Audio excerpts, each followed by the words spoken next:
Hello, everybody, and welcome to Documentation Not Included, a tech industry podcast presented by DNI Stream, the live knowledge repository for software professionals. It's Thursday at 7 o'clock BST, and we're live on twitch.tv/DNI Stream. I am your host, Chris Seabock, and today I'm joined by returning guest Nick Piegari, sorry. I practiced that as well. Nearly. So, hello, Nick. Please introduce yourself to people who missed you the last time you were on the show. Hi there. I am Nick. I am a video producer and motion graphic designer pivoting to software development. I have a stream here on Twitch where I do live coding about my journey to learn more about the world of software development, especially in a professional level capacity. And it's fun. My dog is on there. We play games. Yes. So I always like watching your stream, and luckily the times that I stream, whenever I do dev streaming, you're around quite a lot, and that's why I got to know you. Somebody recommended you that was on my dev stream, and I raided you, and I actually really liked your stream, so that's, again, why we know each other. Oh, yeah. So anyway, yes, hello to everybody in Twitch chat. Please do get involved. It is a live show. We will answer any questions, take any comments, read things out. Maybe you'll even get a little thing that pops up on the screen to get you involved. Now, before we get going, we always ask an icebreaker of our guests. Today's icebreaker is not technical at all. I'm usually known for doing technical icebreakers, but today is not at all. So, what, Nick, do you miss most about your childhood? The lack of responsibility. I don't want to say that. Well, it's kind of. I think my childhood was kind of a mixed bag. So, that's a good question. What do I miss about my childhood? If you don't do your homework, you just get bad grades. If you don't do your work, you end up on the street. I guess that's putting it in kind of a dark way. Yeah. But more lightheartedly. I mean, just being willing and able to just play video games and relatively consequence-free. That's fine. That sort of thing. That's a fine answer, being able to just be free. My first instinct, as soon as I thought about this one, was my first instinct was not a lack of responsibility, but the ability to. The fact that I didn't know much and I had a whole world ahead of me, but back then I didn't know that. I know that now in hindsight, and I now, because I've learned a lot, I can look back at myself then and go, you knew nothing, but you are going to learn so much, and that's a brilliant journey to be on. But for me, it's actually making dens. So you must use the word den in... a dens, yeah, I suppose you will. Like making dens. So when I was a kid, there was a copse of trees. It was a big field, in fact, with a forest and like loads of bushes and things around the back of my house. It was called a big field with all these things called the Peppercorn Project, because it was something to do with the school that I was at.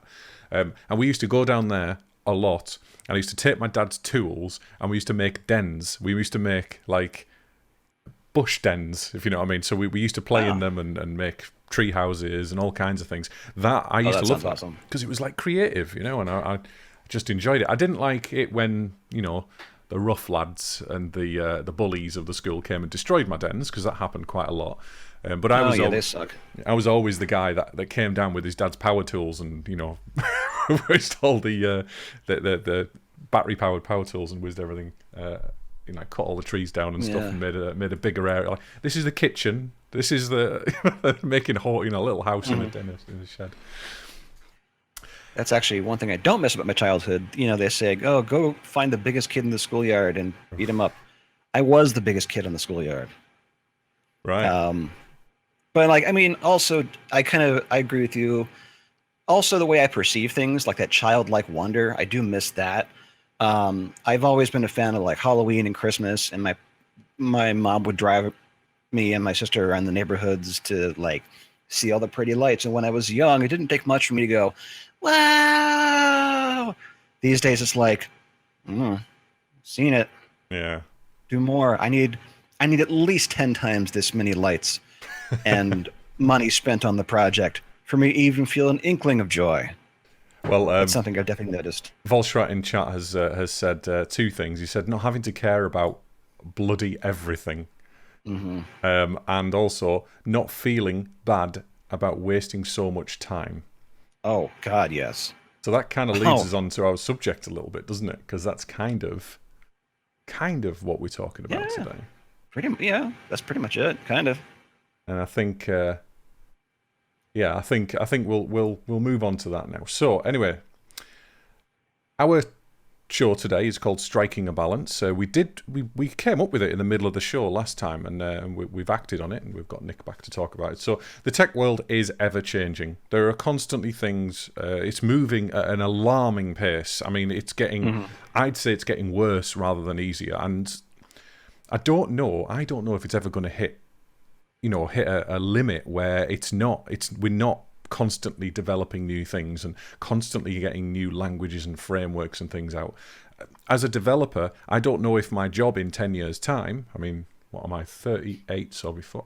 Okay, so I've got quite a few years left. I was thinking I might be retired, but I was hoping I might be retired by then, but I'm miles away from that yet. In 10 years' time, I have no idea what my job will look like. I literally have no idea. I could be working with an AI, who's writing all of the boilerplate code for me. Code might not be a thing by then. We could be using drag and drop systems to create software that I create these days. Maybe I will move on to something else entirely different. I don't know. So today we want to talk about what do we do to make the best use of our time and how do we deal with that overload. So my question for you, Nick, to start off with is what is your number one piece of advice? This is the summary, but let's start with it. What's your number one piece of advice to somebody who's feeling overwhelmed with the sheer amount of things that there are to learn out there? Well, coming as someone who's getting into the industry, there is that caveat. I would say know what your goal is, and then ask yourself, what should I concentrate on? I think I want to name drop a book I read. Did I mention this in the last stream? I don't remember. It's one of my favorite time management books ever. Maybe my favorite. It's called The One Thing. I don't remember you mentioning it, so okay. Okay. But it can be summarized incredibly simply. Like, the whole premise of the book is one sentence. What is the one, out of all the things I could do today, this month, this year, the next half hour, out of all the things I could do, is there one thing out of those things that would make the other things easier or completely unnecessary? And I try to be pretty ruthless with that. I mean, my life is far from perfect, for instance. There's bills to pay, there's this and there's that. Job hunting sucks if you're in the video industry, at least in my experience. And so I was kind of like, how do I deal with this? How do I deal with like debt? How do I deal with job? How do I become a software developer? And then I was like, oh, that's the one thing. Pivot to software development. Because, it plays more to my interest. And because it's, like you're saying, at least right now, it's a pretty solid industry. That one thing would just help me out in a lot of ways. It'd give me more of a promising career path. It would be more interesting work. It would give me more money, which would let me do more things and worry less all the time. I'm not sure if more money helps you worry less. The more money you've got, the more things you you generally spend on, and the more responsibility you've got. I know if you've got no money at all, then that's a different matter entirely. But no, I think that's good advice. That in general, I think being able to focus on the one thing. Now you've taken that outside of, or you've made that more of a high level thing there. Now to me, as somebody who has to, every single day, I have to prioritize my tasks and other people's tasks. As someone who acts as an agile coach, as a scrum master in kind of a professional enterprise environment quite often, I am all about making sure that the team, the people that I'm working with, the small group of people generally that I'm working with, sometimes I work with bigger groups, but generally it's better if you're in a smaller group. those people are, or the team rather, has a goal. They are focusing on a goal. So we work, and I don't know if you are familiar with Agile and Scrum terminology. Somewhat.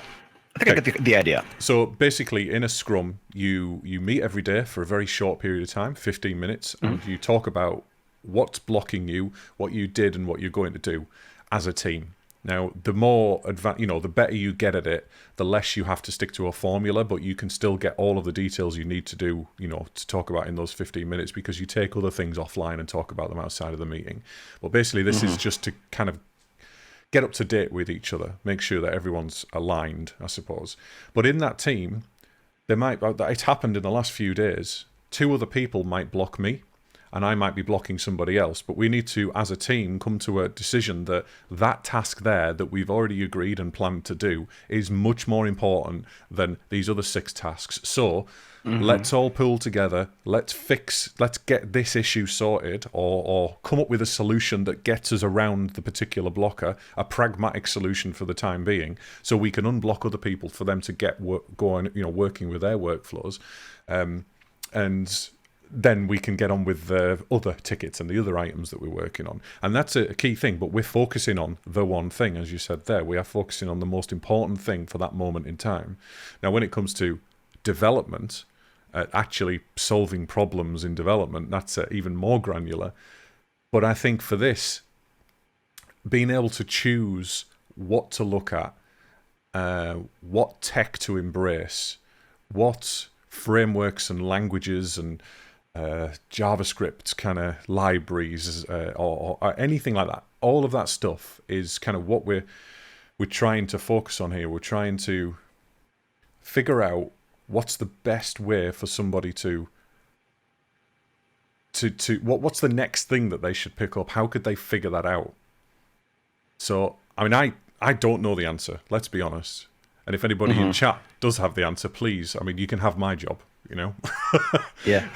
But that's the whole thing is, how do you deal with that? Claims to have the answer. Because you've got, I've watched a few of your streams, and you've had quite a lot of people constantly giving you new things to do and new things to look at, and you put them on a list, I'm assuming. Probably put them on a list somewhere, and it's more like a bunch of open tabs. Yeah, and you never get to them, Yeah. So how do you deal with that? How do you choose what the next thing is that you want to look at in your situation where you're looking for work and you know that you need to get experience in something to get a job in a software developer? Right. That is an interesting balance for sure, because the thing about Twitch, I love Twitch to death. I describe Twitch as a party that never stops. Like, it's just come here, hang out, have a party. When we're done, we're all going to raid someone, and then they're going to raid someone, and then they're going to raid someone, and you just go until you run out of yours. So, like, and because people usually come to that with, it's right, it's with as the kids say, hype. They're hyped about stuff. They want to. They're excited to be hanging out. They want to share. Like, my buddy Chef Brent, also on Twitch, does a stream Tech Tuesday and Friday, and it's like he has a bunch of new cool stuff he wants to show off. Everyone else has a bunch of stuff they want to share as well, and so it's this big rabbit hole. And it's one of those things where you can just, it's a stream, it's a party, so you're encouraged to just keep going, go down the rabbit hole. It makes for the best streams, I think. I think sometimes it depends, because I mean, we've all done that. If we take it away from Dev a little bit, or rather I take it away from Dev here, sidetrack a little. We've all done that Wikipedia thing, haven't we, where we've clicked on a link and we started looking at how did World War II get started as a question, and we end up at like how the sun was created at the beginning of the universe. I do that kind of thing all the time, and I don't know.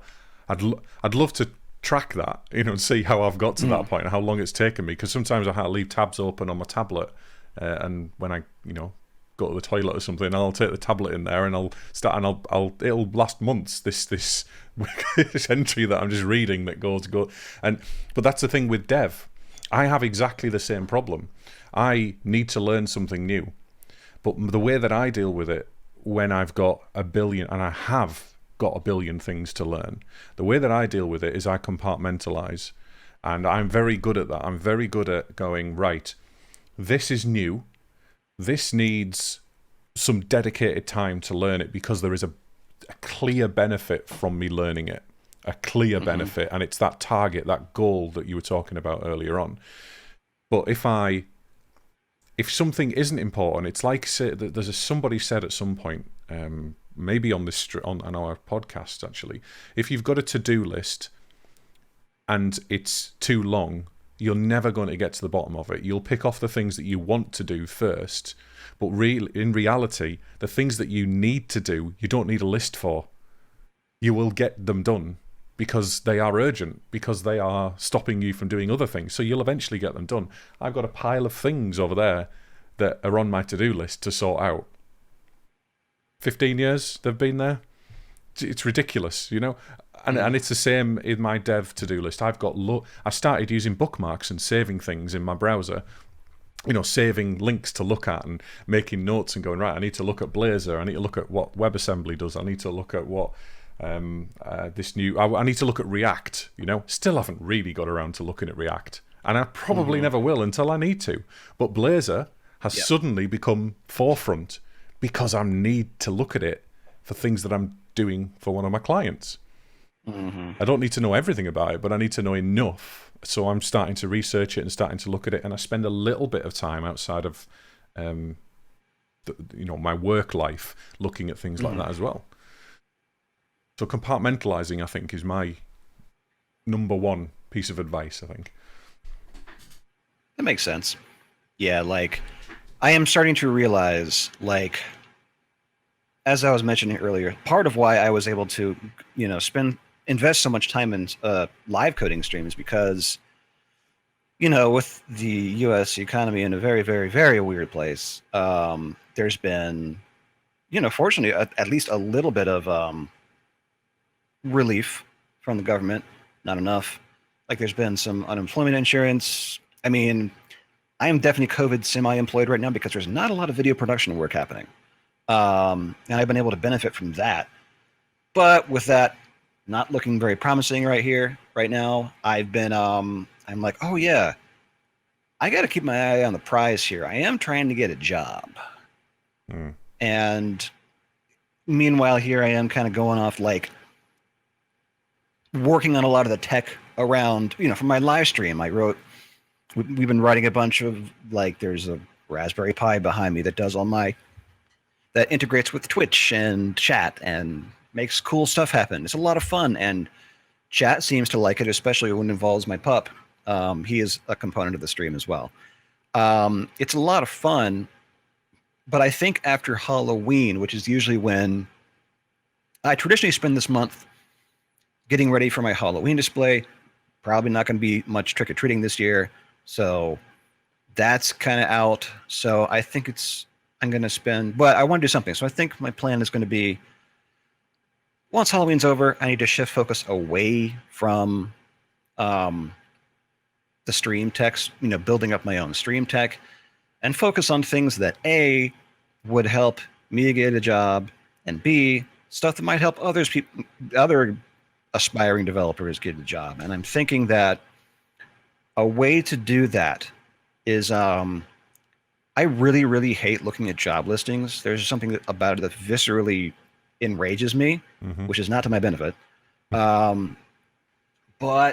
one thing I think I want to do, and I think I just had an idea for a future stream after Halloween and after frankly the election, which is to do a little thing that I learned. I picked. I'll shout out. Am I allowed to shout out people in the chat who are cool? As long as they're not, as long as they're not offensive in any way, I suppose. That's fine. Absolutely not. So yeah, I think that what we need to, what I do, I try and help other people, or what we do on this stream is we do try and help other people get jobs, you know, get into the software industry. I'm a veteran. I've done it for a long, long time. But the whole point of this is that we can, that we can bring people into the dev world and make it easier for them. Make it less intimidating. And I mean, this is kind of what I do to do that. I help people via this podcast, and not just me, but Josie as well. And you know, I intended to do that for my dev podcast as well, but the dev stream as well. But the dev stream is a little bit drier than it should be. I wanted it to be a learning experience, but it's actually ended up becoming me learning new tech and not really being that much of a teacher, if you know what I mean. It's more about me moving my own projects on. So I apologize for that to people, but it is what my intention is. And who's this guy then? Who's Alex Hillman? Oh yeah, so that's I shouted him out because he is like a business consultant, okay, of sorts. He and his business partner developed this thing called Sales Safari, which is sort of like a very systematic way of kind of getting a vibe for like sentiment for. It's targeted towards product building. Okay. You go around to people on like discussion forums, find out what, gather up pain points, find patterns, build the product. It's a pretty cool system, but I think what I might do is use a process similar to that, but for job listings. Just go around job listings on the internet for jobs I might like if maybe I had a bit more experience in a framework or certain frameworks or this or that, and try to find patterns like what frameworks they're just everywhere in front end development. So like that would kind of seem to be my first focus, is which framework should I start with. So have you started? That's the question. Have you started with any frameworks? Not yet. And I suppose I should change that, because it's one of those things where the stuff I'm doing in the lab, my personal projects, there isn't much of a need for frameworks or that sort of thing, it's not a strong need, but it's not about me. It's about, the people who might want to hire me. I need to think about their needs and pain points as well, if I ever expect them to, give me money for stuff. Well, I mean, there's a few different avenues, of course, you can go down with software development. You can get kind of junior roles and internments and that kind of thing.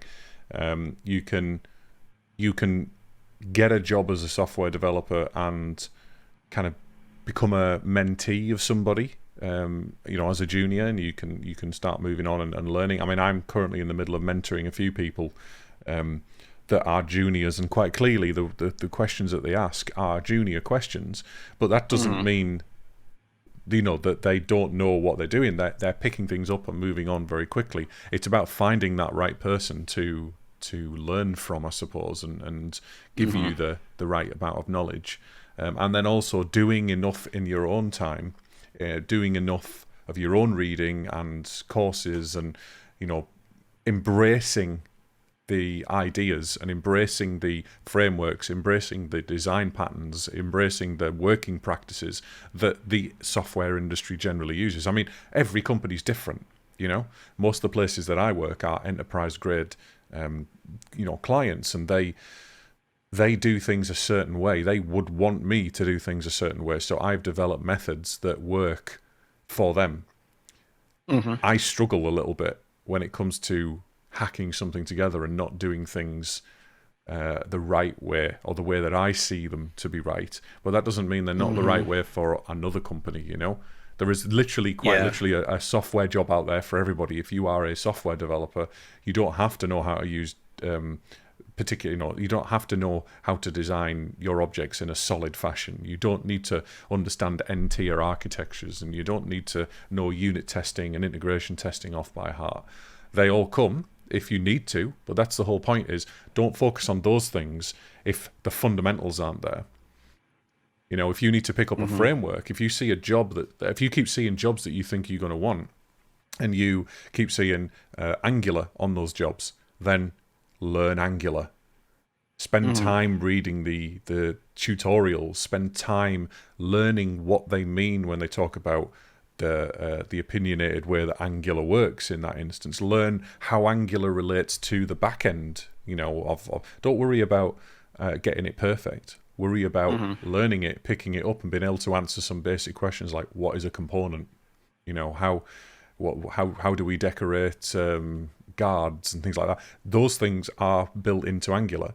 There will be some specific things around that you get asked in an interview situation, but if you don't have that knowledge or haven't tried doing that, you're never going to be able to answer them.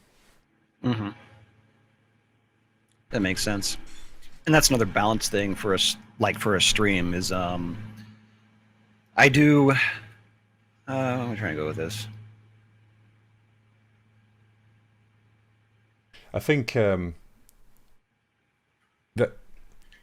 you're always going to get overwhelmed. In the development world, if you don't have experience, you are going to get overwhelmed. I recently, as I said, have been mentoring some juniors, and you can tell. And I speak to them very openly about it because it's important that they understand that I might know a lot and I might confuse them, but they can ask questions and they can learn from me, or hopefully I can answer their questions in a way that sparks them on and gets them looking at things in a different light, or gets them going away to learn a little bit more. Every night you read an article, every week you read you do a new course or something. You figure out how to work these. You get lots of little pieces of information, and then suddenly one day the penny drops.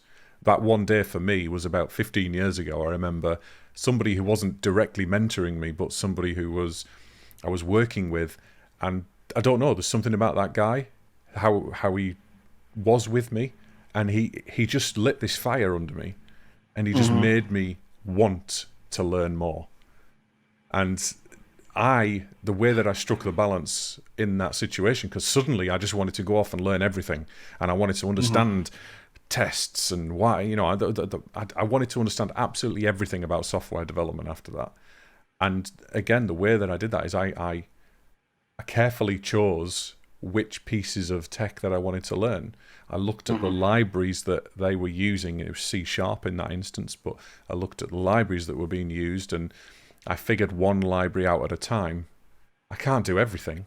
I'm a junior. I don't know everything. So just do what you can and learn little pieces, and don't be impatient with it, My wife's terrible for that. If she's not an expert at something immediately, she drops it. And if I did that in my job, I wouldn't be where I am. I wouldn't be able to write software. I think that's very common with people who it's easy to forget how hard it was for you to learn something. And so you get used to it. It's like, oh, I'm just naturally good at this or something. And then you hit a new challenge and you're like, oh, I'm bored. This sucks. I hate it. Yeah. I think there's no such thing as luck as well when it comes to learning, especially development. So if we focus directly on software development, there is no such thing as luck. My mum has said it to me a few times. She said you're lucky that you have you have jobs and you have, and I said, no, I've worked for this. I have learned and constantly educated myself, and I've done a few courses and things like that, but generally I've constantly been self-improving my knowledge, and I've got to a point where if I don't know a language, I don't know PHP, for example, I don't know React, for example, I don't know them, but I'm confident that with my level of ability, I could go off and learn them enough about them to get a job doing them, a full-time job doing them, in a couple of weeks, because I know all the fundamentals behind it, and that's the key thing. I forget if I mentioned also this in the last time I was here, but there's another book that I love called Mindset by Carol Dweck. Okay. Which is another book that's just tremendously insightful, but can also be summarized in a sentence or two. And it's that, you can either view there's shades of gray, but you can view the brain as having you can have a fixed mindset or a growth mindset.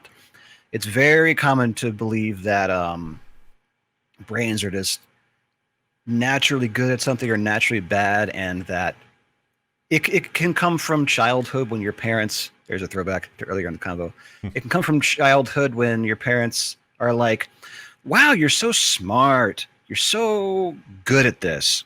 and which kind of sparks little insecurities, like, what if I'm not good at this? And then that can kind of sucker you into the mindset that it is what it is. But with a growth mindset, it's like, I might suck at this now, but my brain is a giant learning machine. With sustained effort, I could possibly get good at that. Something about that really resonated with me. And the year I read that was like, I think the first and only time I set a goal for a whole year, and stuck with it. And which was definitely a formative experience for my code writing endeavors. I was doing stuff I never would have dreamed I could do, just because I just had a mindset that this stuff is completely foreign to me and it looks really hard. But I think I can do it. And just I keep talking about my wife. I'm sorry. She's the center of my world, so I don't apologize for that. But my wife is the baker and generally does the cooking during the week. I used to do the cooking, but she's kind of taken over, and she's great at it. She's a great baker as well. But bread, she's been trying to get wholemeal bread right for a while, and it's very hard. I think anyway. Both of us haven't really succeeded. But I've recently, over the last couple of weeks, I've baked 3 loaves of bread in the last week, probably, because I'm trying to get it right. I want to get a recipe perfect for it. My wife has given up trying to improve her recipe. She thinks that she can't get it any better because it's the fault of the bread. It's fault of this flour, etc. Whereas the shop-bought bread, I see loaves of bread being baked on television by TV bakers, that are wonderful and massive and fluffy and have risen. I am going to get that perfect recipe and method together, no matter what it does, what it takes to do that, because I want to do it. And I am going to continue to do that. And another thing with striking that balance is concentrating on that one thing at a time. When I'm improving this recipe, and this is kind of analogous to what we're talking about here, that's why I'm bringing it up. When I'm changing that recipe, I'm changing one thing every time I change the bread. I'm adding more flour. I'm making the dough more sticky. I'm trying to add more yeast. That didn't work, by the way. Don't put more yeast in bread. It doesn't help. Try changing your kneading method, and it's the same goes for software. If I don't succeed with one thing, then I'll try another method. And then even when a method works, or a particular design pattern works, it doesn't mean that is the golden hammer. That's actually an anti-pattern in the development world. Having this golden hammer that you think is going to fit for everything. And I've been guilty of it, and I'm still sometimes guilty of thinking that things like dependency injection and version of control are the best things in the world. And they are, but they don't solve all the problems, it's, again, compartmentalising and being organised in your approach and your method into learning, Yeah, I definitely get into that as well. I mean, like I was just saying, the stuff I do in my stream and my personal projects, everything is like Python, vanilla, JavaScript, CSS, HTML. Since I haven't gotten to learning libraries yet, I probably have no idea what I'm missing. I could probably save myself a lot of time. Or not. That's the problem with a lot of libraries. Or not. Yeah, or not. And also, that's like the perennial JavaScript joke, or like front end development joke, is another day, another JavaScript framework. So. But yeah, I think also just changing one thing at a time, one variable at a time in your scientific experiment is just better science. It's just good science. And you can keep a log, whether it's a mental log or an actual, written down log of what you've done, what you've changed. And I think changing too many and this is the same for doing huge refactors of code. Like I said, I work with big enterprise code bases, and when I have to change, sometimes when you change one tiny little thing, you're actually affecting a significant amount of code that calls it. And luckily, we have lots of tools these days that make that process easier. And luckily, if we work with compiled languages, which JavaScript is not, by the way, if we work with compiled languages, the compiler will often tell us that there's a problem. most of the time, not all of the time though, and those not all of the times are the ones that cause 90% of the problems. But changing one thing at a time and iterating, whether it's just running your tests again, or whether it's running the build again, or it's running the UI and testing everything works the same way it used to work, that is usually, it's a long-winded process, but usually one of the better ways to approach that and balance out that risk versus reward thing, you know? Absolutely. Even on my own, like, tiny scale, you know, lab robot, like lab bot that runs my stuff, I noticed, like, such a tiny example, but it's still kind of the same thing. I noticed in one bit of my code, so everything in the lab runs on WebSockets. It's a big old WebSocket party. And I know, and every WebSocket has like a type. It's JSON. Everything has it's a type of command and then various values. And I noticed that in some parts of the code, I called that key message. Other places I called it message type. And I'm scared to go in and just make that change because it also affects like everything. So I'm having to do like hard-coded change message to message type. That's just a variable name by the sounds of it. It is, but it's like there's like 10 or 15 different things that rely on that being exactly one thing. You need to get over that. You need to. What editor do you use? It's VS Code. So just press F2 and rename, and it will rename all the symbols for you. In fact, even across multiple repos and stuff. Well, no, if not on repos. I mean, if it's a variable name, then that shouldn't affect things that are calling this code. It depends how you've structured it. Yeah, might be getting a little too into the weeds there. Yeah, maybe. But I guess, but also I want to have an entertaining stream, and is it the most entertaining stream in the world to hunt down variables? Yeah. There's also that balance, I guess. I think a lot of streamers do themed days of the week or even themed months. I've had people tell me multiple times, like, you should have like a Fix It Fridays or like it's like Serious Business Saturdays or something, where it's like there's the rabbit hole stream, there's the actual let's focus on learning skills that are in demand. I need, professionally, I need to get better at, writing good code that can be used by others. And again, it's just easy to fall into the weeds of just like, it's a Twitch party, woo! Also, especially in these times, it's challenging because, like, there's not much to do socially these days except for stream. So that can be a bit of an addiction. I don't know. So there's balances to strike all over. There is. Volstrat said a few things. Yeah, I noticed that, yeah. He has said, accepting that having to learn stuff and not instantly understanding everything doesn't mean you're too stupid. Which no, not at all. Definitely doesn't. I mean, we can't say that enough on this stream. If there's any developer in the world that thinks they know everything, then they don't know anything, probably. Mm-hmm. And then he's also said there's a whole different kind of tech overload. We really should refactor this whole bunch of stuff, but I really don't want to. See, I don't wanna. I'm the kind of dev that will just do it. It's either overconfidence or I know I can sort it out if it does cause problems. But then again, the way that I write code, I almost always adhere to solid principles, almost always, where I can. I mean, there has to be some caveats there, because if I'm working with old code bases, I don't have the luxury of having code that's necessarily easy to refactor.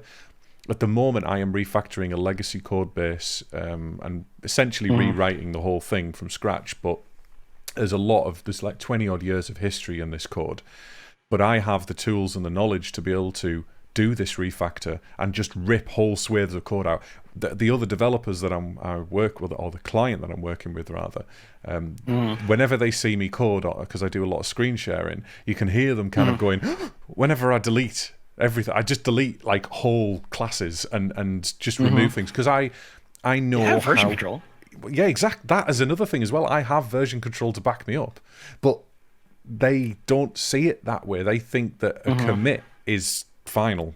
You know, they think that when you delete if you don't comment something out, and it's just, if you comment it, it's there, and we can bring it back if we need to. And it's like, well, just get rid of it, because it's probably never going to come back. And if it does, just rewrite it. It's not hard to write code. You know, the small little units of code that we write is not difficult. If you know how to code and you know the requirements, that's the hard thing, is figuring out the requirements of that piece of code and setting the rules around them. And then as long as you know the inputs and the outputs and what it kind of should do in the middle, it's generally quite easy to write it. Just get rid of it. Just delete it. Delete the code. It's not important, you know?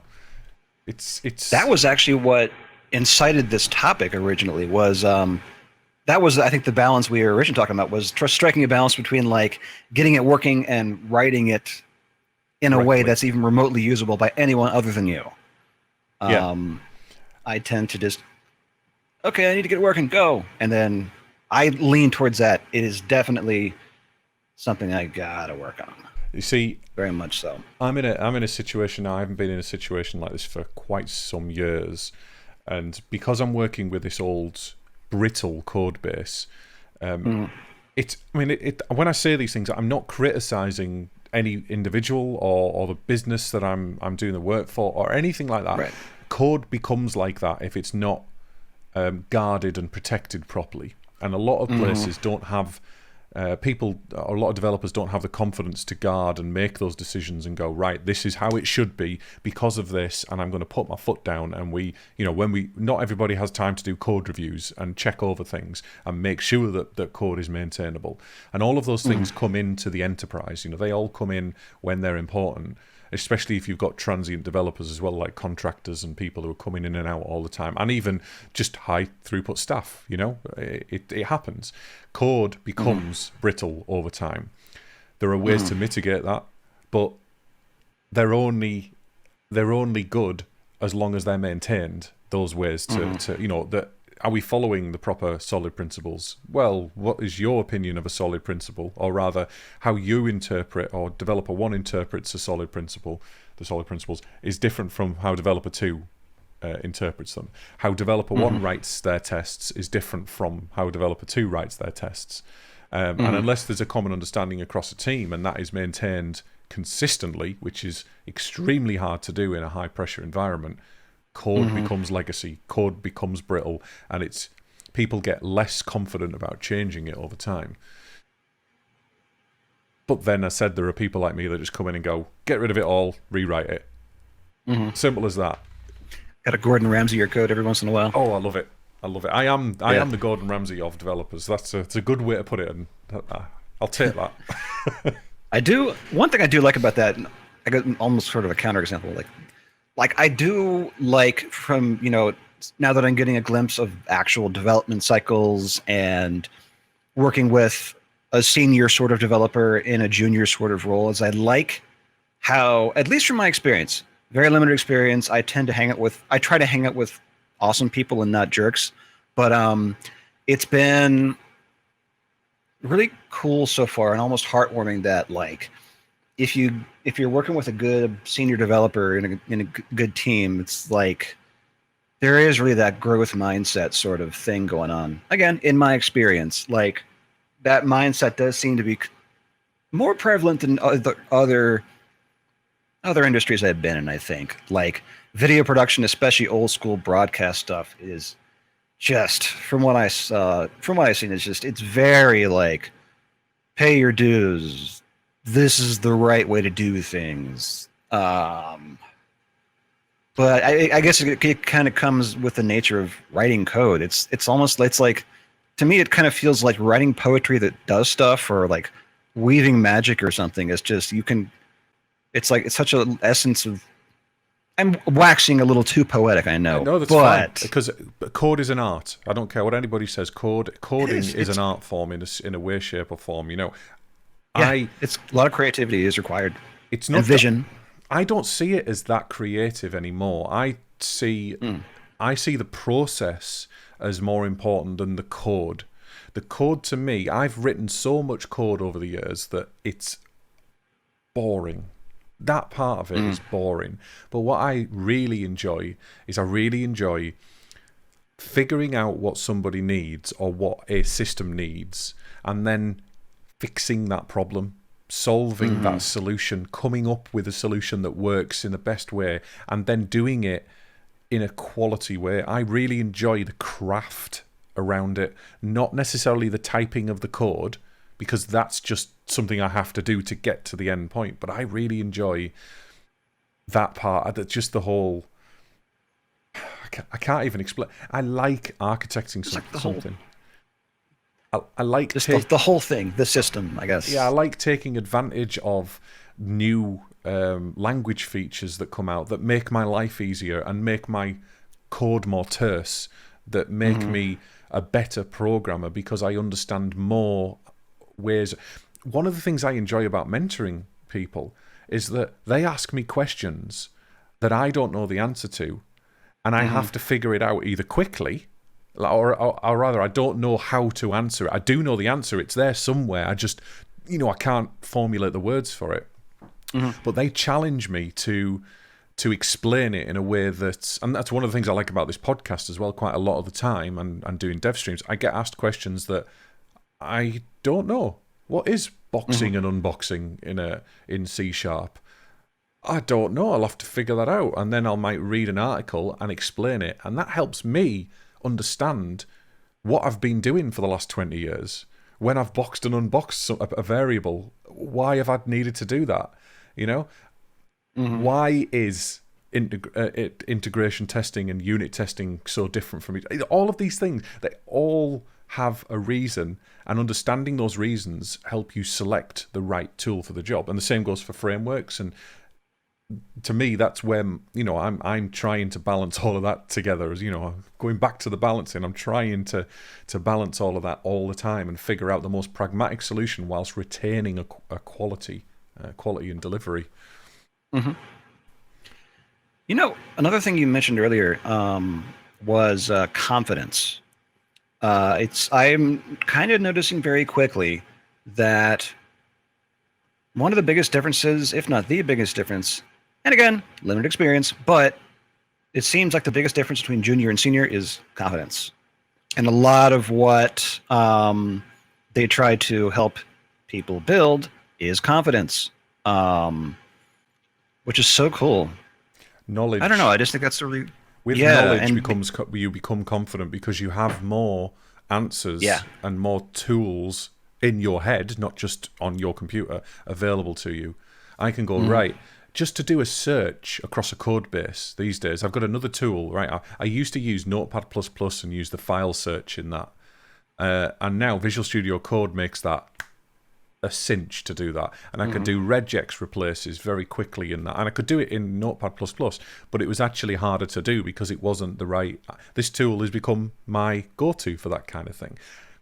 But I have that knowledge. I have that answer somewhere, and I can offload that to somebody else. I use PowerShell a lot more than a lot of developers do because I have used it a lot for all kinds of things, for particular jobs I've done, usually ALM kind of DevOps kind of things. Scripting, all kinds of things. But now I wrote a PowerShell object the other day to search thousands of XML documents, parse them, format them, and add namespaces and do some replaces of them. And I did that in an hour to do that. And it was just having that knowledge is enough to make you more confident. I certainly don't lack in the confidence department. I'm probably my number one insult and compliment is that I am too confident, probably, or very confident, however you look at it. Yeah. It's interesting to see that I don't see a lot of junior and senior in many other industries. I guess it's because it almost seems like an acknowledgement that writing software is kind of hard and incredibly complex. I think that's my best guess as a newbie. If you look at the terms master and artisan in the arts, that's true. It's really that kind of thing, but senior. And you know what? A lot of a senior really should be a developer, a senior developer, should be somebody who has the ability to lead in some way, shape, or form, the ability to make, again, pragmatic decisions with code bases and quick decisions, i.e. have enough experience to be able to make those decisions with confidence. But I think at the moment, or not at the moment, but in a lot of places, a senior is just somebody who's been doing it for 20 years. Or 10 years, or whatever, or even 3 years in some places. That doesn't make somebody senior. What makes somebody truly senior and get my respect is somebody who knows software. They know the processes behind it. They understand the how software is crafted and how it is architected. I mean, this is a whole other subject about. We've done job titles and that kind of thing before. It is just a name, but unfortunately, a lot of places, after you've been somewhere for 3 or 4 years, you become senior. That doesn't mean you know a lot, you know? Yeah. Not all the time. My dog insists on joining. Hello. Forgotten his name. It's Mouse. Mouse. I was going to say Biscuit, but no, he gets a biscuit. I did actually have a yellow lab named Biscuit. Right. Also, yeah, for those listening and not viewing, this is my adorable yellow Labrador Retriever has decided to crawl in my lap. He's beautiful. And you can come check. He does stuff on my stream. We play it together. We play a little button-based game. You do, right. I'm going to have to close the stream now. I think we have almost reached time. So before we close up, we're going to do our Bring Your Own Manual. Okay. So this is where we talk about something that we've learned in the last week or since last time you were on, Nick. It doesn't have to be dev related. Doesn't have to be tech related. Could be anything at all. Any facts that you've learned that you think is cool. And I think we just had a dog disaster then. Dog logistics. Logistics, as they say. So if you've got a Bring Your Own Manual, then feel free. Yeah. Well, one thing that I'm reminded of it because I have a tab open in another window with it. I'm learning that a lot of tech companies. I'm learning that a lot of tech companies are starting to do champion type programs, like Twilio has Twilio Champions, Vonage has their new Voyagers thing, and it's sort of like a way to, level up in your career potentially, be a mentor or mentee. And there are perks like, in the case of Twilio, I believe if you're a champion, you get to go to their annual conference for free, minus, travel and entertainment. But the ticket is free. And it just kind of shows, it's sort of like, I don't know, it's sort of like evangelism, sort of, but just kind of like a club. And you'll get sneak previews of new tech that you can use. So I would say, the existence of those is something cool that I've learned about recently, or have been learning more about. It's a two-way kind of arrangement, that, because the person who becomes the champion gets all of these benefits and perks, and also gets to associate themselves with the company, whether they're employed by them or not, because I think there are champions and things like that who aren't particularly... in fact, there are definitely champions for Twilio, for example, that aren't employed by the company, but they are able to associate themselves with the company. And it works the other way for the company as well, because they get marketing, they get advertisement, they get they get viewers on Twitch streamers, for example, that talk about that company a lot. And it's great. To me, I've got no issues whatsoever with that. I think it's a wonderful program. The champion program or the evangelist program, I love talking to evangelists from other companies because they're passionate. And that's what dev is to me. It's about being passionate and loving what you do, and not just being a day job developer that just wants to get the job done as quickly as possible. About having pride in your craft, Yeah. I like that. That's cool. My BYM is absolutely nothing at all to do with dev for once, or tech or anything like that. Mine is, I've finally signed up for Spotify, and I've learned that Spotify, don't like really pimping companies, but Spotify is brilliant. I'm really into my music. I have been forever. I used to be in a band. I used to run recording studios. People who listen to the stream would know. I was in quite a few bands actually in my 20s, but I've always enjoyed like rock and metal, and I've always been into dance and trance and classical music and all kinds of stuff. And I can't believe I've got a huge music collection, and some of it's really obscure.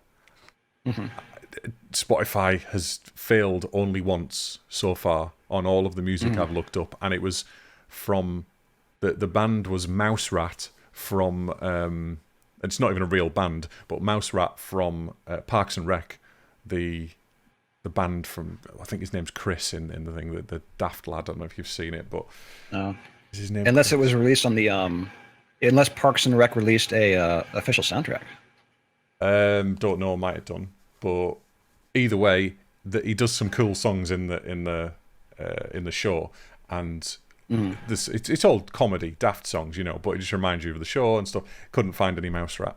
So if anyone finds some Mouse Rat on Spotify, please point me to the right place, and I'll add that to my playlist. But I love it. I love the fact that I can just go listen to something I like, and I've added a few things into my playlist, and it's giving me alternate versions and different versions of the same bands that I've been listening to for years, and the same artists that it's just great. It's just brilliant. And I didn't really want to sign up for it because I thought, I'll stick to old school CDs and vinyls and MP3s and things like that. Probably going to get rid of them all. I love Spotify. Probably going to get rid of them all. Yeah. Spotify is fantastic. The only downside I can think of is you can't really download the songs. Like I have some DJ software that I kind of want to start messing with, and you can't really you have to record it internally or something first before you can get it into. There's a download, but I haven't tried it yet. But there's a download button on the Spotify Windows app. Oh, maybe I just haven't. Quite clearly on each song, you can see it says download, but. Oh yeah, that might. I'm not sure. I might be totally making stuff up. It might not be that. It might just be download to the internal Spotify database, and you can only play it offline. Maybe that's what it means, possibly. I think that might be what it means. Yeah. I'm not sure. I've never needed to anyway, because I generally don't care where my music is. I just want to listen to it all the time, So anyway, great. That's my BYM. So thank you very much to everybody in chat. Thanks, Volstrat, for joining in. And please do listen to us in the future. We should be live most Thursdays, but as you probably know, we have had a few weeks off at the moment. It's times are hard right now. There's a lot of things going on in the world. And finally, thank you very much to Nick. Hope you enjoyed yourself, and certainly. Now you've got time to pimp your channel, pimp anything you want, if you've got any side projects, etc., or just talk about yourself, or beg for a job from somebody. Do what you want. It's your time. Yes, please. That'd be great. If you have any leads, hit me up. I am. You can DM me on Twitch or whatever. I am at Nick's Mad Science. I have been going hard the past few months, and hopefully we'll be able to continue to do that for the foreseeable future in some capacities. I do live coding, but I try to think that it's interesting because I'm coming at it not from the perspective of a super experienced software developer, but as someone who is learning and also wants to help others potentially learn, I hope. The main gimmick of the stream is while I'm doing live coding, there's a competition going on between, say, tabs versus spaces, cake versus pie. And then I think I might be able to hang on just a second.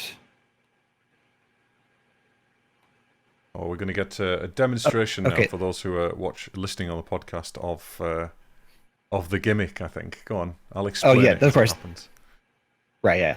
That was just for the people watching. So the gimmick is that you choose channel points to make the points go up, and for one team or the other, and that makes one of those two buttons. There's two buttons in my setup that I've trained my dog to boop with his nose when they beep, and that goes along with the points you choose. It's just a little cute game thing to keep people engaged, and also adorable, cute puppy. How long did it take him to learn that, and when did you start teaching? When he was a puppy. He's 9 now, and he learned it pretty early. The first version was like an infrared one, to chew the buttons up. But you haven't been streaming since he was 9. So you haven't been streaming for 9 years, have you? No. I made these buttons a long time ago, and I've always wanted to share the project with the world. It's always been my secret. like for a long time. Like I want to do a thing with where a dog solves puzzles or something, and I'm glad that I was able to do that. Yeah, it's very cool. I wish I could get my guinea pigs to do something similar, but the best they can do is T-Rex for food. They'll get up on the hind legs and take food out of your hands. Oh yeah. Anyway, right. So you can do it. Time to close the show properly for now. So thank you very much, Nick. Yeah. It's been wonderful having you on, and to everybody in chat, thank you very much once again. It's you can follow us and visit our website on www.dnistream.live for links to all our social media channels, our Discord dev chat, which is absolutely dead at the moment, so I'm really sorry about that.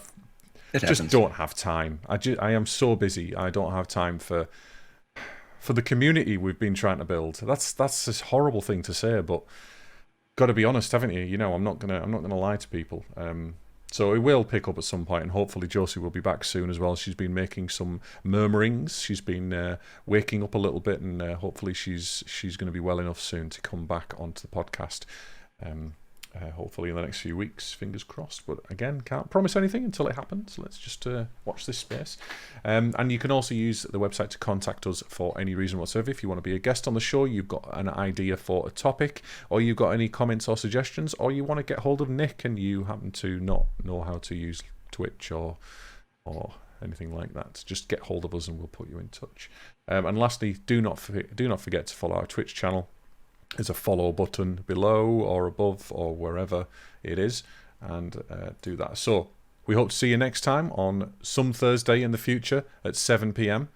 Thank you very much, Volstrat. Volstrat just give us a resub. That's lovely. Thank you, much appreciated, matey. And we'll catch you next time. All that's left to say is goodbye. Bye bye. Bye bye.